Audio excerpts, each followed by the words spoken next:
Shalom Bapak Ibu, shalom semuanya. Judul renungan kita adalah Yesus yang disalib. Mungkin ada yang bertanya, pendeta, kenapa harus Yesus yang disalib?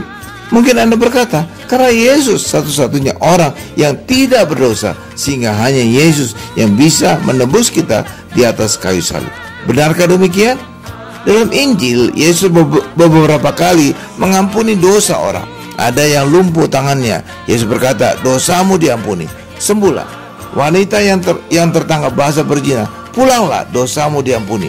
Ketika Yesus berkata, dosamu diampuni, maka benar-benar diampuni. Semua dosanya terhapus. Mereka saja yang disalib. Mereka sudah tidak berdosa lagi, sudah memenuhi syarat.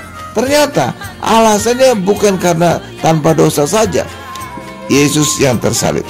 Dalam Kejadian 3, yang menjatuhkan kutuk adalah Allah, maka Allah juga yang berhak mencabut kutuk itu dari manusia.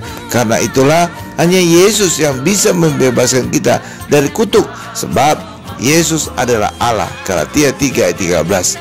Hal yang sama, siapa yang mempersatukan perkawinan? Allah. Maka hanya Allah yang bisa memisahkan perkawinan lewat kematian.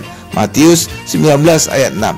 Siapa yang menciptakan manusia? Allah. Maka hanya Allah yang bisa mencabut nyawa manusia. Yesus yang disalib.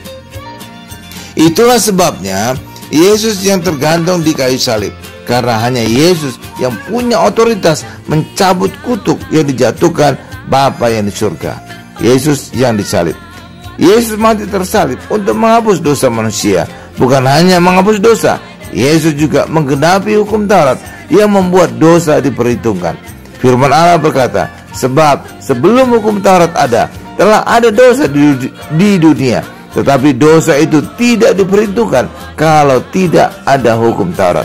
Roma 5 ayat 13. Karena apapun dosa pasti karena melanggar salah satu dari 10 hukum Taurat.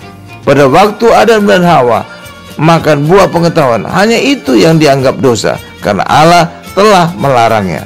Jika tidak ada larangan Allah dan tidak ada hukum Taurat, maka tidak ada dosa juga. Amin Bapak Ibu. Tuhan Yesus memberkati.